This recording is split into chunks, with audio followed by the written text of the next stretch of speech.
गुरुदेवं हरि ओम।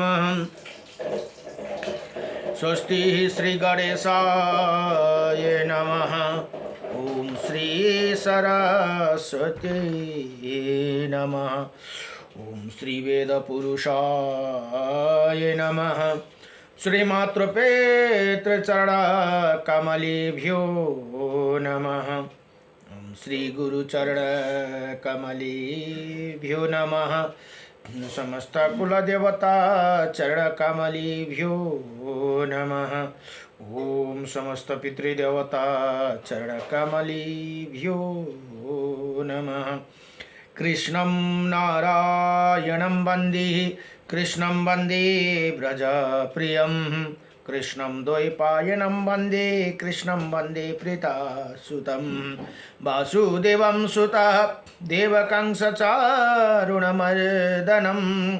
देवकी परमानन्दं कृष्णं वन्दे जगद्गुरुं मुकुं करोति वाचालं पंगुं लंघयति गिरिं यत्कृपातमहं वन्दे परमानन्दमाधवं कस्तूरितिलकं ललाटपटले वक्षस्थले कौस्तुभं नासाग्रवरमौक्तिकं करतले वेणुकरे कंकणं सर्वज्ञ हरिचन्दनसुललितं कंठे च मुक्तं बलिः गोपास्त्रीपरिवेष्टितो विजयते गोपालचूडामणिः वंशी विभूषितकर्णं नवनीरदाभात पीताम्बरदारुणभीमफलधरोष्टः पूर्णेन्द्रसुन्दरमुखः अरविन्द्रनेत्रात् कृष्णात्परं किमपि तत्तो अहं न जाने सच्चिदानन्दरूपायं विश्वोत्पत्यादिहेतवे त्रापत्राय विनाशायं श्रीकृष्णाय वयं नमः। ॐ कृष्णाय वासुदेवाय हरये परमात्मने प्रणतक्लेशनाशाय गोविंदाय नमो नमः। हरि ओम श्री परमात्मने नमो नमः। ओम गुरुर्ब्रह्मा गुरुर्विष्णु गुरुदेव महेश्वर गुरुर्साक्षात् परं ब्रह्म तस्मै श्री गुरुदेव नमः। अखंडमंडलकारकं व्यक्तयनं चराचरं तत्पदं दर्शितं मीडं तस्मै श्री गुरुदेव नमः। अजीवानंदांश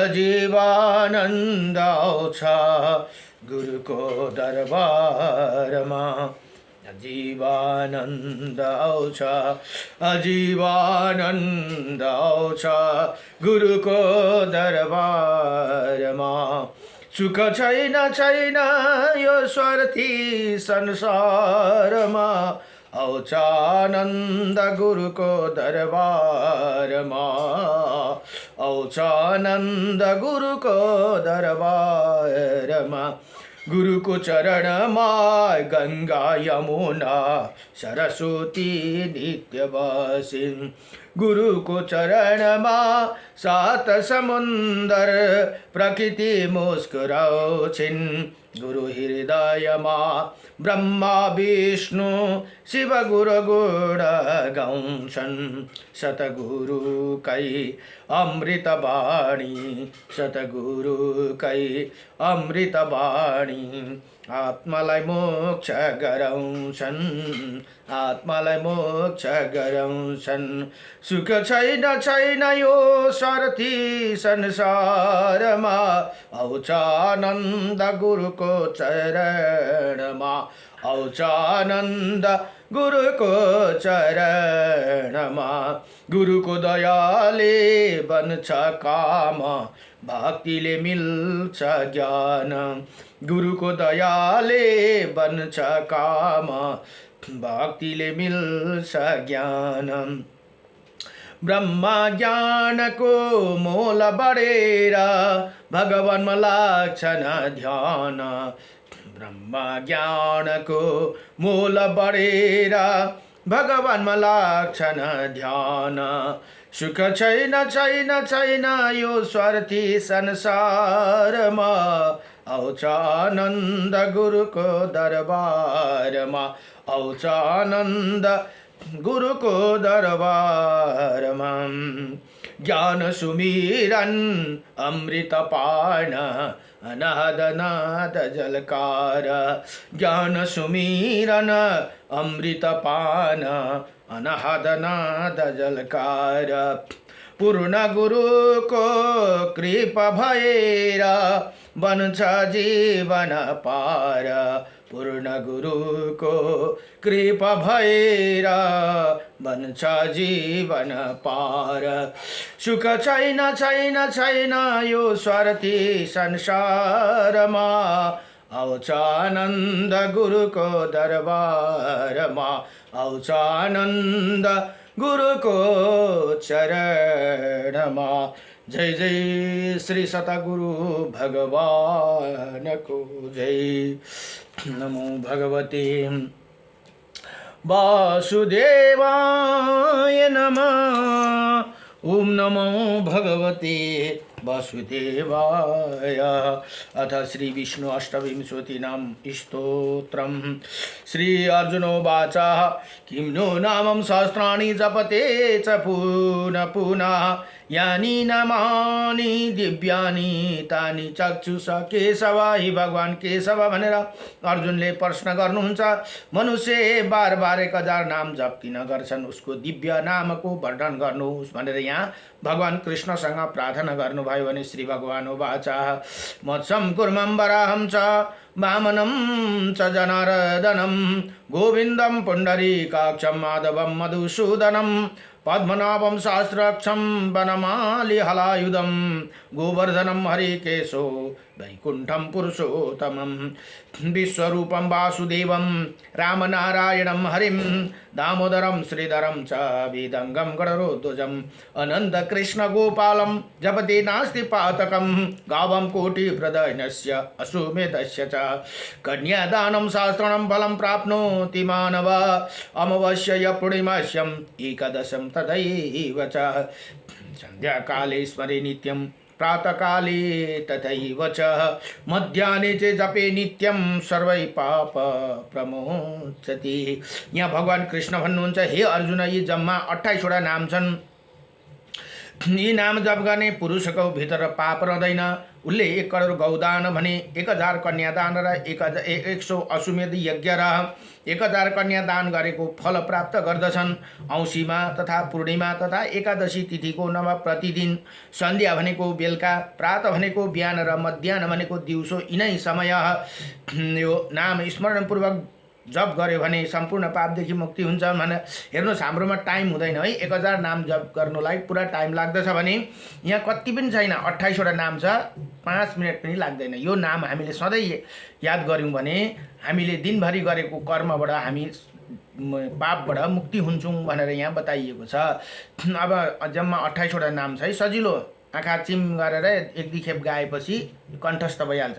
मत्सम कुर्मं वराहं च वामनं च जनार्दनं गोविन्दं पुण्डरीकाक्षं माधवं मधुसूदनं पद्मनाभं सहस्राक्षं वनमाली हलायुधं गोवर्धनं हरिकेशो वैकुण्ठं पुरुषोत्तमं विश्वरूपं वासुदेवं रामनारायणं हरिं दामोदरं श्रीधरं च वेदंगं गणरोध्वजं अनन्त कृष्ण गोपालम भनेर यहाँ 28 वटा नाम छ। जपते नास्ति पातकम भनेको जपै हाम्रो पापहरू सबै नाश हुन्छन् भनेर यहाँ बताउनुहुन्छ। गावम कोटि प्रदनस्य भनेको 1000 कन्यादान के अरे गौदान गरेको भने 100 अश्वमेध यज्ञ र 1000 कन्यादान गरेको फल पनि प्राप्त गर्दछन्। यो नाम जप्ने गरे भने अरू नाममा हामीले भड्किनै परेन। यति नाति 2 मिनटको लागि यो हामीले गाउने गऱ्यौँ डेली भने दिउँसो पनि यसो एक ठाउँ बसेर यसो स्मरण गर्नु मात्रै त हो, मन मनै स्मरण गर्दा भइहाल्छ। जोडले भन्नु पनि पर्दैन, मन मनमै यति हामीले गाउने गऱ्यो भने हामी सम्पूर्ण पापदेखि मुक्ति हुन्छौँ भनेर यहाँ भगवान् बताउनुहुन्छ। अर्जुनले प्रश्न गर्नुहुन्छ भने भगवान् कृष्णले बताउनु भएको। अब यहाँ अहिले श्री मत्स्य महापुराण अध्ययन हुँदैछन्। मत्स्य महापुराणमा जम्मा 14,000 श्लोक छन् भने 291 अध्याय भनेर यहाँ बताइएको छ भने आज 137 अध्यायमा यहाँ भन्नुहुन्छ। अब यहाँ अहिले त्रिपुरको प्रसङ्ग चल्दैछ। विदुन मालिक तारकाक्ष र मयदानवसँगको युद्ध चल्दैछ। यो त्रिपुर र मयदानवले जस्तै देवताहरूका शिल्पकार विश्वकर्मा हुनुहुन्छ भने दैत्यहरूका शिल्पकार मयदानव हुनुहुन्छ। मयदानवले निर्माण गरेको एउटा सुनको, एउटा चाँदीको र एउटा फलामको पुर, एउटै पुर भनेको एउटा मतलब उनीहरू बस्ने वासस्थान बनाएको थियो त्रिपुर, त्यही भएर त्रिपुर भनेर त्यसको नाम राखियो। अब यहाँ युद्ध चल्दैछ। अहिले त्रिपुर र ती राक्षस र देवताहरूको युद्ध चल्दैछ। आजको प्रसङ्गमा बापी भनेको उसले एउटा ठुलो बापी भनेको कुवा जस्तो निर्माण गरेको थियो यो मयदानवले। र आज यो बापी शोषण, मयको चिन्ता, अब त्यो बापी भनेको त्यो शोषण भएपछि मयको चिन्ता आदि दानव त्रिपुरसहित समुद्रमै प्रवेश, त्रिपुरसँगै समुद्रमा प्रवेश हुनु र शङ्कर भगवानले इन्द्रलाई आदेश दिनु कि अब तिमीहरू युद्ध गर भनेर देवताहरूकोसँग युद्ध यहाँ भनेर आजको प्रसङ्गमा यहाँ भन्नुहुन्छ। अब सुतजी सोनक आदि ऋषिहरूलाई बताउनु हुँदैछ। यहाँ भन्नुहुन्छ, हे ऋषि हो, इसी प्रकार सारभूमि प्रथम गणद्वारा घायल किए गए त्रिपुरावासी देव शत्रु दानव भयभीत होकर त्रिपुरा में लौट गए। उसी समय प्रथमनाथ त्रिपुरा के फाटक को भी नष्ट भ्रष्ट कर दिया था। जैसे नष्ट हुए दानव हो, दांतों वाले सर्प टूटे हुए सिंह वाले सांड, दिन रहित पंक्षी और क्षीण जल वाली नदियाँ शोभाहीन हो जाती है। उसी प्रकार देवताओं को प्रहार से दैत्य वृंद मृत्यु प्राय हो गए थे भनेर यहाँ बताउनुहुन्छ। उनके मुख विकृति हो गए थे और खिन्न मन से कह रहे थे कि अब क्या किया जाए भनेर यी दैत्यहरू त्यसरी सोच्दछन् भनेर यहाँ बताउनु भयो। तब कमल सुदर्शन मुख वाले दैत्यों के चक्रवर्ती सम्राट मय, दैत्यों ने उसी मय भनेको उनीहरूको शिल्पकार जुन पुरहरू निर्माण गर्ने शिल्पकार हुन्, उन्हीं मलिन नाम मन वाले दैत्यों से कहा, हे दैत्यों ने इसमें संदेह नहीं है कि तुम लोगों ने पहले युद्ध भूमि में देवताओं सहित प्रथम गण को 7 भयंकर युद्ध करके उन्हें संतुष्टि किया है भनेर यहाँ बताउँदछन्। किंतु पीछे तुम लोग देव सेनाओं से पीड़ित और प्रथमों के प्रहार से अत्यंत घायल होकर भय बस नगरों में भाग आए हो भनेर यहाँ बताउँदछन्।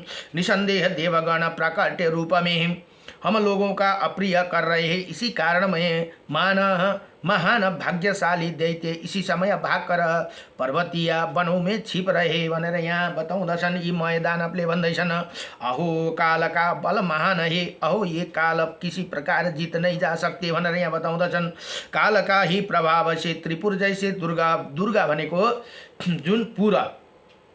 जुन उनीहरूको वासस्थान बनाएको थियो दुर्गा पुर पर ये अवरोध उत्पन्न हो गए भनेर यहाँ बताउनुहुन्छ।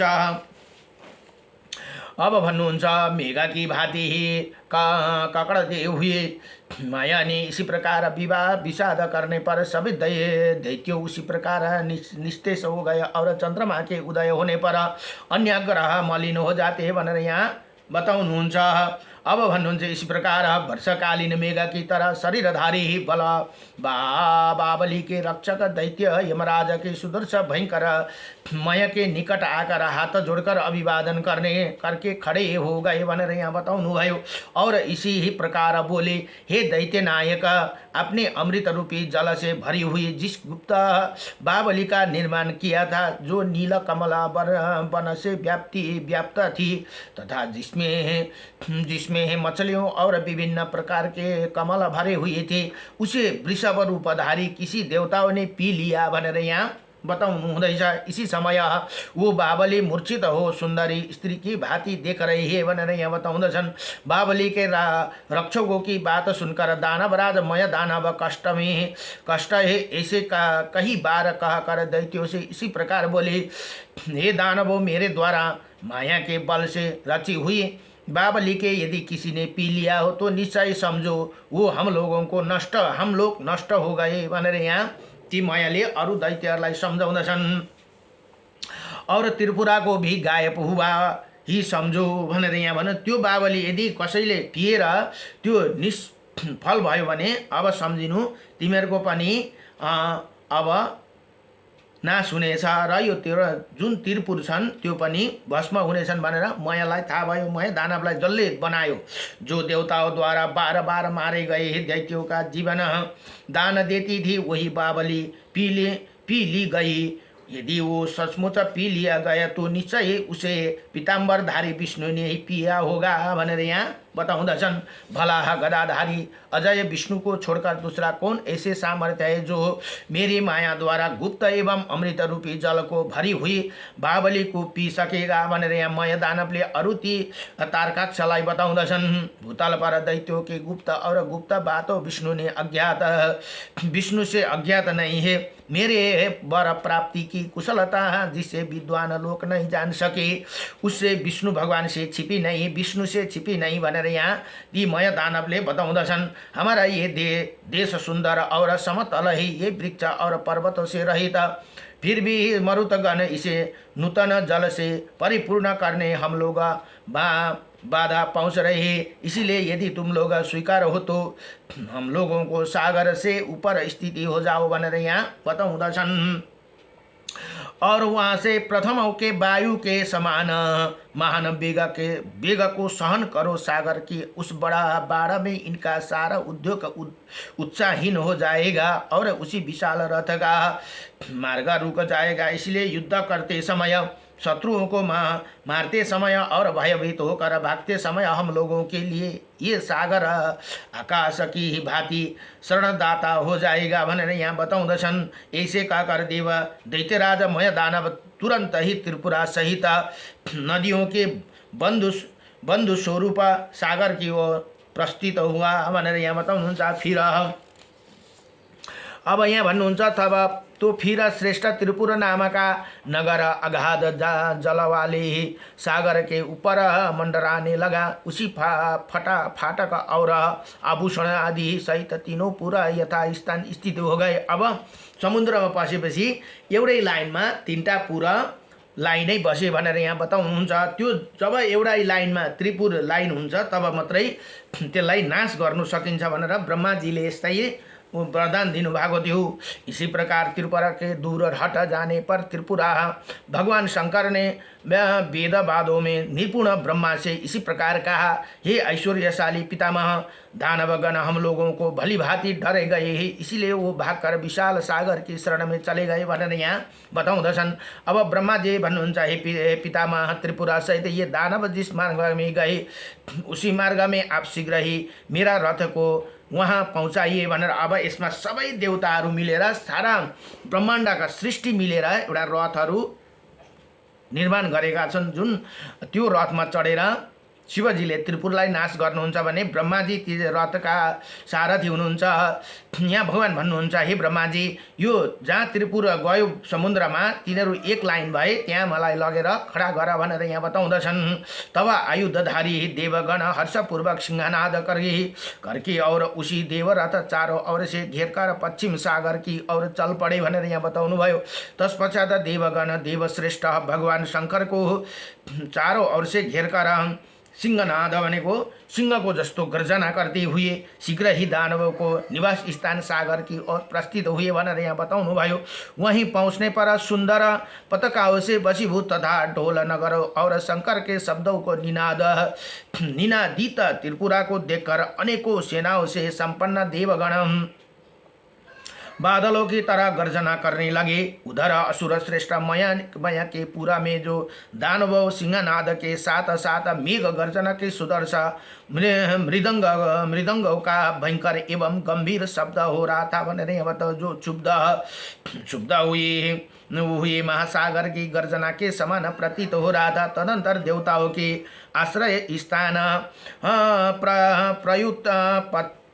प्रयुत्नपमति त्रिभुवनपति शंकर शत्रु को शिकार करने के लिए उदत हो गए। तब उन्होंने साहस शत्रु को त्रिपुरा में प्रवेश करते देखकर देवताओं और गणों के सेना नायक इंद्र तथा इंद्र इसी प्रकार कहा, हे देवताओं का गणेश्वर के नाम नायक इंद्र, आप लोग मेरी ये बात सुनो। दानव लोग अपने निवास स्थान त्रिपुरा में घुस गए भनेर यहाँ बताउनुहुन्छ। अतः आप ये यम वरुण कुबेर कार्तिकेय तथा गणेश्वर साथ लेकर इनका संहार करो, तब तक मैं भी इन्हें मार रहा हूँ। आप शत्रु सेना पर प्रहार करते हुए समुद्र के उसी स्थान तक बढ़ते चलो भनेर यहाँ बताउनुहुन्छ, जहाँ तीनों पूरा स्थिति है। ये देखकर जब उन दैत्यों का ये विदित हो जाएगा, वही सामर्थ्यशाली शंकर उसे श्रेष्ठ रथ पर आरूढ़ हो पुनः त्रिपुरा का विनाश करेंगे भनेर यहाँ बताउँदछन्। इसीलिए समुद्र तट पर आ गए। तब उसे लवण सागर भनेको नुनको सागर भनेर यहाँ बताउँदछन्। लवण सागर ऊपर निकल आए और उसी ब्रज सहित मुसलों एवं बाणों की वर्षा करते हुए दानवेंद्रिय सहित त्रिपुरा पर आक्रमण कर दिए भनेर यहाँ बताउनुहुन्छ। हे सुरश्रेष्ठ, उसी समय मैं इसी श्रेष्ठ रथ पर बैठा हुआ हूँ भनेर भगवान शिवले इंद्रलाई यहाँ बताउनुहुन्छ। हे असुर इंद्र, वध करने के लिए उदत आप लोगों पीछे रहूँगा, तिमीहरूको पछाडि म खडा छु, तिमीहरू आगे बढेर उनीहरूसँग युद्ध गर भनेर शंकर भगवानले इंद्रलाई यहाँ आदेश दिनुभयो। हे अनघ, मैं सर्वथा आप लोगों का सुखा का विधान करता रहूं।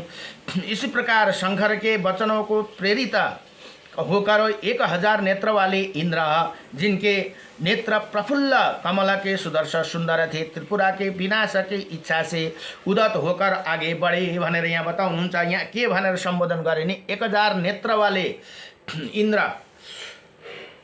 अनि किन 1000 नेत्र वाले भन्यो त भन्दाखेरि यहाँ एउटा सानो कथा म जोड्दछु। इन्द्रलाई एकखेप अभिमान भयो, जो गौतम ऋषिका पत्नीसँग उसले कुदृष्टि डालेर उससँग समागम गर्ने चेष्टा गर्यो।